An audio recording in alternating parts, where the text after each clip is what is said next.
കഴിഞ്ഞ ദിവസം വീണത് ചെറുതായിട്ട് പണി കിട്ടിയെന്ന് തോന്നുന്നു കേട്ടോ. എനിക്ക് വലിയ വേദനയും കാര്യങ്ങളൊന്നും ഉണ്ടായിരുന്നില്ല. എന്നാലും രാത്രി ആയപ്പോൾ ചെറുതായിട്ട് വേദനയൊക്കെ തുടങ്ങി. ഞാൻ വേദനയുടെ മരുന്നൊക്കെ കഴിച്ചിട്ടാണ് കിടന്നത്. രാവിലെ എണീറ്റപ്പോൾ വലിയ പ്രശ്നമൊന്നും ഇല്ല കേട്ടോ. അപ്പോൾ ഞാൻ വീഡിയോ ഒക്കെ എടുക്കാനൊക്കെ റെഡിയായി നിൽക്കുമ്പോഴാണ് കാപ്പിയൊക്കെ വെച്ച് കഴിഞ്ഞപ്പോൾ കയ്യിൽ ചെറുതായിട്ട് നീര് വരുന്ന പോലെയൊക്കെ ഉണ്ട്. പിന്നെ ഇവിടെ ഞാൻ അങ്ങനെ വീഡിയോ ഒക്കെ ചെയ്ത് കഴിഞ്ഞാൽ ഞാൻ അമ്മേനോടും ഏട്ടനോട് പരമാവധി പറയാതിരിക്കാൻ ശ്രമിക്കും കേട്ടോ. കാരണം പറഞ്ഞു കഴിഞ്ഞാൽ രണ്ടുപേരും എന്നെ നല്ല ചീത്ത പറയും. കുട്ടികളെ ചീത്ത പറയില്ല, അതേപോലെ പറയൂ കേട്ടോ. വേറെ ഒന്നുമല്ല, എൻ്റെ വീഴ്ച ഇടയ്ക്കിടയ്ക്ക് ഇവിടെ പതിവാണ്. പിന്നെ ഇപ്പോൾ കുറേ ആയിട്ട് വീഴ്ച കുറവാണ്. പിന്നെ ഇതെന്താ പറ്റിയെന്ന് എനിക്കറിയില്ല. പിന്നെ ഇത് പറയാതിരിക്കാനും പറ്റിയില്ല കേട്ടോ. കൈക്ക് നല്ല വേദന ആയതുകൊണ്ട് മാത്രം ഞാൻ പറഞ്ഞതാണ്. പിന്നെ ഇന്ന് കൈക്ക് വയ്യാത്തതുകൊണ്ട് രാവിലെ ഗോതമ്പ് ദോശയിൽ ഒപ്പിച്ചു കേട്ടോ. കുഞ്ഞൂസിന് പിന്നെ കുറച്ച് മൊരിച്ച ചപ്പാത്തി പോലെ ആക്കി കൊടുത്താൽ മതി, വേറെ പ്രശ്നമൊന്നുമില്ല.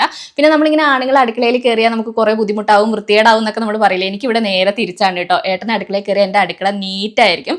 ആള് കുറച്ച് പെർഫെക്ഷൻ്റെ ആളാണ്, അതുകൊണ്ട് കുറച്ച് സമയം എടുക്കും. എങ്കിലും അടുക്കള നല്ല ഞാൻ ചെയ്യുന്നതിനേക്കാളും നീറ്റായിട്ട് ചെയ്യും. പിന്നെ എനിക്ക് വയ്യാത്തപ്പോൾ മാത്രമൊന്നും അല്ല കേട്ടോ, അല്ലാത്തപ്പോഴും ഏട്ടൻ എന്നെ അടുക്കളയിൽ ഹെൽപ്പ് ചെയ്യും. സമയം കിട്ടുമ്പോൾ ഒക്കെ ഹെൽപ്പ് ചെയ്യും കേട്ടോ. പിന്നെ വീഡിയോയിൽ വരാൻ കുറച്ച് മടിയുണ്ടെന്ന് മാത്രമേ ഉള്ളൂ. അപ്പോൾ എൻ്റെ കൈയിൻ്റെ അവസ്ഥ ഇപ്പോൾ ഇങ്ങനെയാണ്. നടുവിരലിന് കുറച്ച് നീരുണ്ട് കേട്ടോ. എനിക്ക് ആ നടുവിരലാണ് ഭയങ്കരമായിട്ട് വേദന എടുക്കുന്നത്. ഉള്ളം കയ്യിൽ ഇങ്ങനെ കല്ല് കുത്തിയിട്ടുണ്ടായിരുന്നു. അപ്പോൾ അതാന്ന് തോന്നുന്നു കേട്ടോ. അപ്പോൾ ഞാൻ പോവാതെ ഒപ്പിക്കാന്ന് വിചാരിച്ചു. പക്ഷേ ഏട്ടൻ്റെ പണിയൊക്കെ തീർത്തിട്ട് പോവാന്നുള്ള തീരുമാനത്തിലാണ് കേട്ടോ നിൽക്കുന്നത്. പിന്നെ പോവാതെ രക്ഷയില്ല കേട്ടോ. എനിക്ക് കൈക്ക് നല്ല വേദനയായി. എനിക്ക് പോകുന്നതിലല്ല, എനിക്ക് പോയിട്ട് ഒഴിയുന്നതിലാണ് കേട്ടോ എനിക്ക് ഏറ്റവും പേടി. പിന്നെ എന്തെങ്കിലും ചെറിയ മരുന്ന് വെച്ചിട്ട് മാറേണ്ടത്, ഞാൻ വെച്ച് പണി കിട്ടുമെന്ന് പേടിച്ചിട്ടാണ് ഞാൻ പോകുന്നത്. എനിക്ക് അങ്ങനെ പണി കിട്ടിയിട്ടുണ്ട് കേട്ടോ. അപ്പോൾ നമ്മുടെ അടുത്ത് തന്നെ വൈദ്യശാലയുണ്ട്, അവിടത്തേക്കാണ് പോയത്. ഞാൻ ഡ്രസ്സൊന്നും മാറിയില്ല കേട്ടോ. ഡ്രസ്സ് മാറിയില്ല എന്നാണ്, എനിക്ക് കൈവേദന കൊണ്ട് ഡ്രസ്സൊന്നും മാറാനൊന്നും തോന്നിയില്ല. പിന്നെ ഇവിടെ സമ്പത്തേട്ടൻ്റെ അടുത്ത് എനിക്ക് വലിയ പരിചയക്കുറവൊന്നും ഇല്ല കേട്ടോ. കുറച്ച് മുമ്പൊക്കെ ഞാൻ ഇടയ്ക്കിടയ്ക്ക് വരുത്തുള്ളതാണ്. പിന്നെ നമുക്ക് മഴക്കാലം ആയിക്കഴിഞ്ഞാൽ നമ്മുടെ നിറത്തിലെ ജോമോള അവസ്ഥയാണ് കേട്ടോ എൻ്റെത്. പിന്നെ നമ്മുടെ സ്ഥലവും നിങ്ങൾക്ക് അറിയാലോ, ഞാൻ അങ്ങനെ നല്ല വീഴുമായിരുന്നു കേട്ടോ. പിന്നെ ഇപ്പോൾ ഒരു 2 വർഷമൊക്കെ ആയിട്ട് അങ്ങനെ വീഴ്ചയില്ല. എനിക്ക് ശ്രദ്ധ കൂടിയതാണോ, ഞാൻ പുറത്തിറങ്ങാത്തതുകൊണ്ടാണോ എന്നറിയില്ല. പിന്നെ എൻ്റെ ഭാഗ്യത്തിന് ഒഴിഞ്ഞില്ല കേട്ടോ. നീരുള്ളതുകൊണ്ട് മരുന്ന് വെച്ച് കെട്ട് മാത്രമേ ചെയ്തുള്ളൂ. പിന്നെ എനിക്ക് ചതവുള്ളതുകൊണ്ടാന്ന് തോന്നുന്നു, തൊടുമ്പോൾ തന്നെ നല്ല വേദനയാണ്. അപ്പോൾ ഒരു 3 ദിവസം നമുക്കിങ്ങനെ മരുന്ന് വെച്ച് കെട്ടാന്നാണ് സമ്പത്തേട്ടൻ പറഞ്ഞത്. പിന്നെ സമ്പത്തേട്ടൻ്റെ വീടിൻ്റെ മുറ്റത്തൊരു മരം ഉണ്ട് കേട്ടോ, നാഗമരമാണ് കേട്ടോ. ഇത് നല്ല ഭംഗിയാണ് കേട്ടോ കാണാനായിട്ട്. നമ്മുടെ വീടിൻ്റെ മുറ്റത്തൊക്കെ വെക്കുകയാണെങ്കിൽ നല്ലതാണ്. നമ്മൾ ഇതിന് മുമ്പ് വന്നിട്ട് ഞങ്ങൾ ഇതിൻ്റെ ഒരു തൈ വാങ്ങിച്ചിട്ട് കൂടയിലൊക്കെ നട്ടിട്ടുണ്ട്.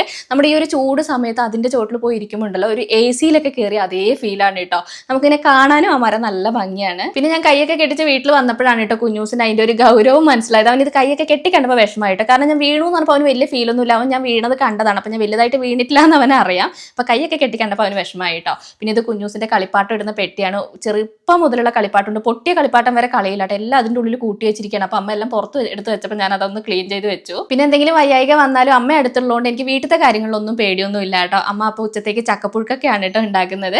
അപ്പോൾ കഴിഞ്ഞ ദിവസത്തെ വീഡിയോയിൽ തറവാട്ടത്തെ വീഡിയോ ഞാൻ കാണിച്ച സമയത്ത് അമ്മ ഒറ്റയ്ക്കാണോ എന്ന് ചോദിച്ചിട്ടുണ്ടായിരുന്നു. അമ്മ ഒറ്റയ്ക്കല്ല കേട്ടോ, അച്ഛനും അനിയനും അമ്മയും കൂടിയാണ് ഇവിടെ തറവാട്ടിലുള്ളത്. ഞങ്ങൾ 10 വർഷത്തോളം ഞങ്ങൾ ഒന്നിച്ചായിരുന്നു. ഇപ്പോൾ 1 വർഷം ആവുന്നേ ഉള്ളൂ കേട്ടോ ഞങ്ങൾ അങ്ങോട്ടേക്ക് മാറിയിട്ട്.